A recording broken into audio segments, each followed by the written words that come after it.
Ya pemirsa, menjelajah Indonesia mungkin sudah biasa, apalagi mengunjungi destinasi wisata yang itu-itu aja. Apalagi kemakan viral di media sosial. Nah, pernahkah Anda membayangkan sisi lain dari Indonesia, terutama di batas wilayah yang tidak banyak orang ketahui? Ya, melalui program Menembus Batas Metro TV, kami akan ajak Anda melintasi batas untuk mengungkap rahasia kehidupan di lokasi-lokasi yang paling jarang diketahui di dunia ini.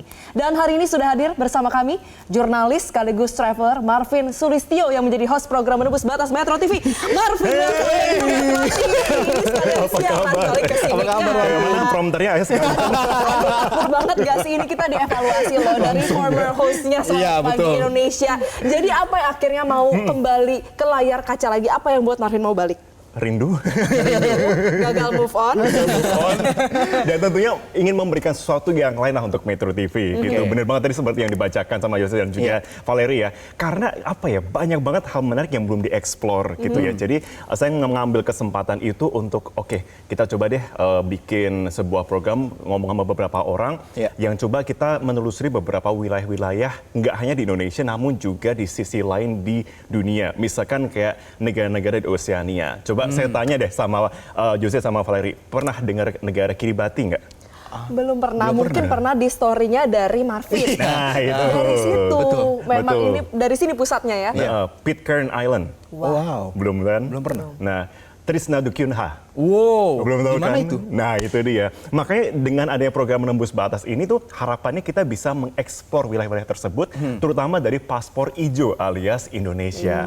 Itu sebenarnya itu adalah misi simpelnya dari misi saya melakukan perjalanan di YouTube ini. Gitu. Marvin, tapi kalau kita melihat kan dalam perkembangannya orang itu berwisata, itu aja referensinya, melihat pantai, perkotaan, tapi menembus batas itu. Apa yang sebenarnya lanskap yang ditawarkan dari negara-negara itu sebenarnya? Cerita, itu paling utama. Betul. Karena kita nggak pernah membayangkan negara-negara yang saat ini mungkin tengah berjuang. Kita mungkin tahu bahwa Indonesia ada beberapa, misalkan batas pantainya yang sudah mulai terabrasi atau sudah mulai ini ya naik gitu. Tapi pernah bayangkan nggak kita tinggal di sebuah negara di mana negara itu tuh dikatakan 15 tahun lagi mungkin sudah nggak ada. Wow. Karena tingkat dari air lautnya sudah semakin naik. Itu yang dirasakan oleh orang-orang di Tuvalu. Ada begitu juga ketika orang melihat, wah ini kita udah nggak punya sumber daya lagi nih, karena sumber daya kita nggak ada yang bisa mengoperasikan. Mereka terancam mengalami krisis sumber daya seperti warga di Kiribati. Nah, cerita seperti itulah yang akhirnya menjadi sebuah nilai yang bisa saya angkat. Nggak hanya kemudian menjadi yang si paling beda aja ke negara itu, tapi juga kita bisa menggali apa nih. Dan terlebih Indonesia sempat menjadi tuan rumah dari KTT ICE atau Archipelagic and Island State pada waktu tahun 2023. Nah, di situ tuh saya jadi mengenal bahwa ada negara-negara yang saat ini memang mengalami krisis. Dan Indonesia memang seharusnya mengetahui kondisi negara-negara tersebut, karena kita juga sebagai salah satu negara kepulauan terbesar di dunia, kita juga bisa ambil alih di sana. Dan harapannya misi besarnya dengan adanya tayangan-tayangan ini, kemudian bisa masuk kepada negara-negara tersebut, kita bisa semakin mengenal saudara-saudara kita yang ada di Pasifik. Kalau kita bicara soal tayangan, tadi sudah tayang ya episode pertama dan memilih untuk ke Palau. Kenapa Palau jadi destinasi pertama? Pernah kepikiran Palau nggak? Nggak pernah. Itu dia.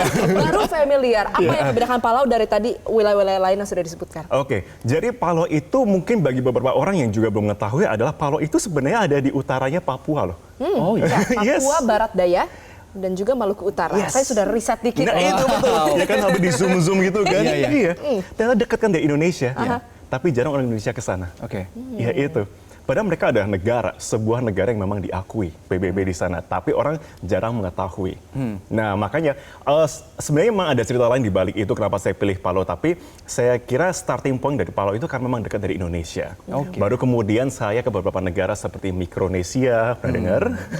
Pernah dengar Mikronesia ya? Buku sejarah itu ada. Itu dia. Jadi ini sekaligus juga sebagai geografi ya, sekaligus gitu. Kemudian udah dari Mikronesia, Kiribati, terus kemudian ke Nauru, Fiji dan sekitarnya. Jadi memang turun gitu rutenya. Ini Marvin tentunya juga kita himbau masyarakat untuk menonton ya, karena di sisi lain kalau kita pengen bicara soal akses ke negara-negara tersebut, seberapa laku paspor kita, Marvin? Oke, ini menarik ini.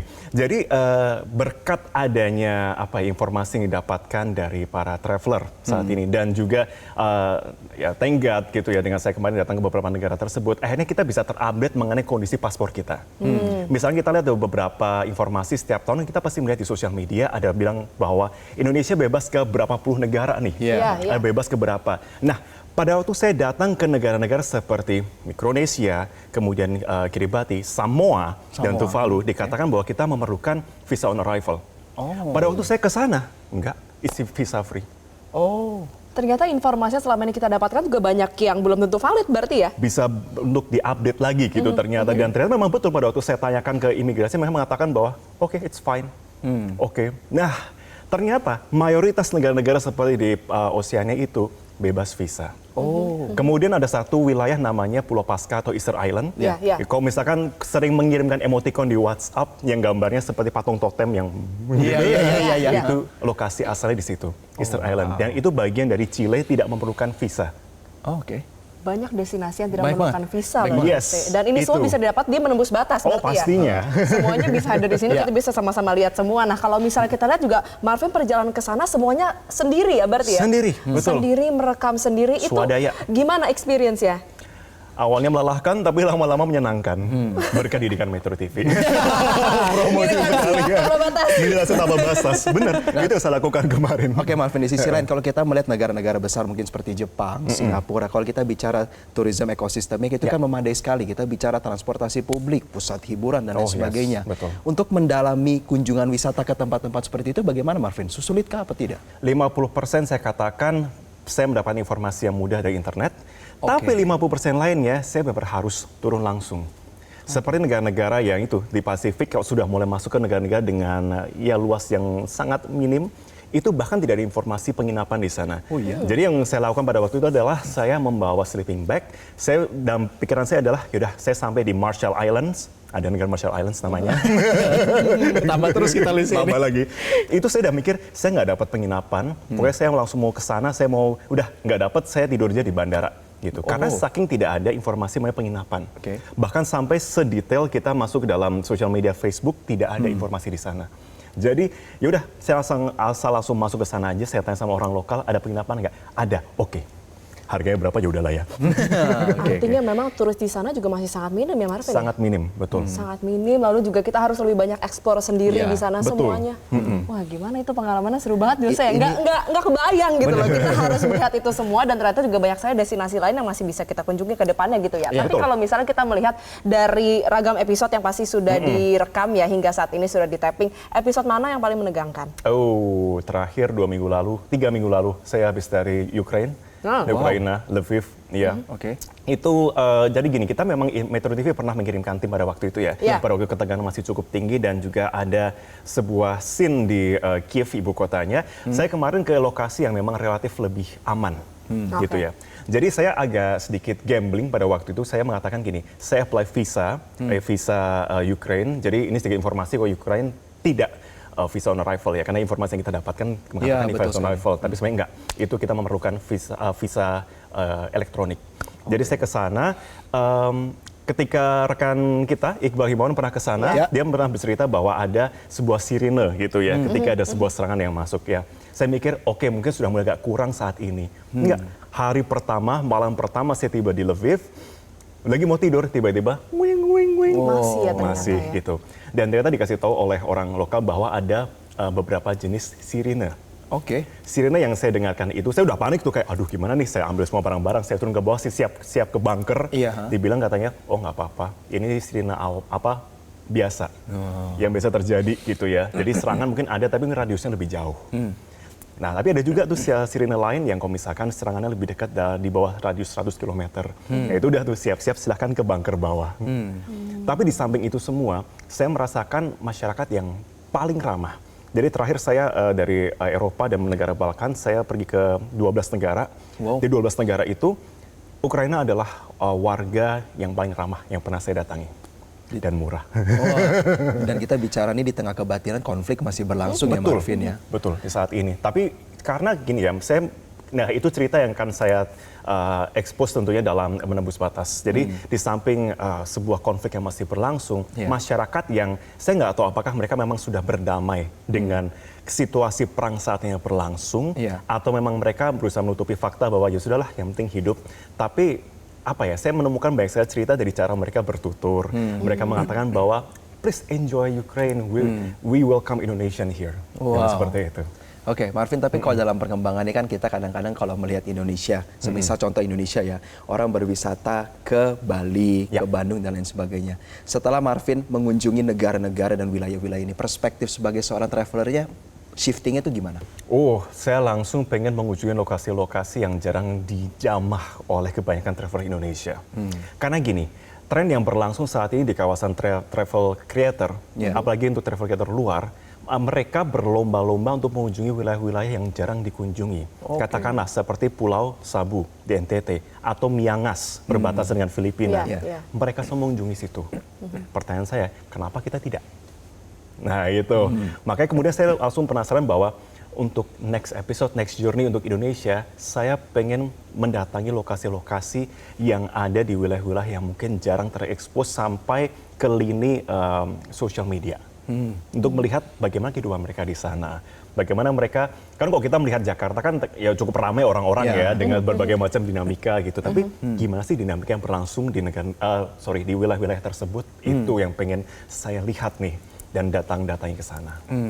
Oke, artinya memang perbedaan utama program Menembus Batas dengan program-program lainnya adalah justru ketika orang tidak datang ke situ, kita datang ke situ. Betul. Tapi keterbatasan apa saja sih, Marvin, yang ditemukan selama perjalanan ke sana gitu, yang paling sering ditemui? Transport pasti. Kita bicara soal negara-negara lain gitu ya, negara di luar itu transportasi itu sulit gitu ya. Saya harus naik angkot versi Pasifik gitu, membayarnya pakai dolar.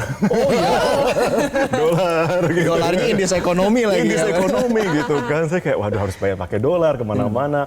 Terus kemudian dalam segi ini juga penginapan juga gitu ya. Kita harus expect bahwa bintang 5 sebuah penginapan di negara Pasifik itu sama dengan mungkin ya bintang 1 di sini. Oh iya. Bagi mereka itu sudah sangat luar biasa.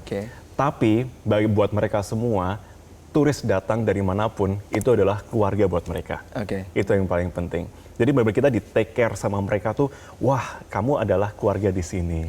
Benar-benar disambut, dijemput di bandara, ditanya, oh mau ke sini kita gambarkan peta, bukan dikirim peta, digambar peta.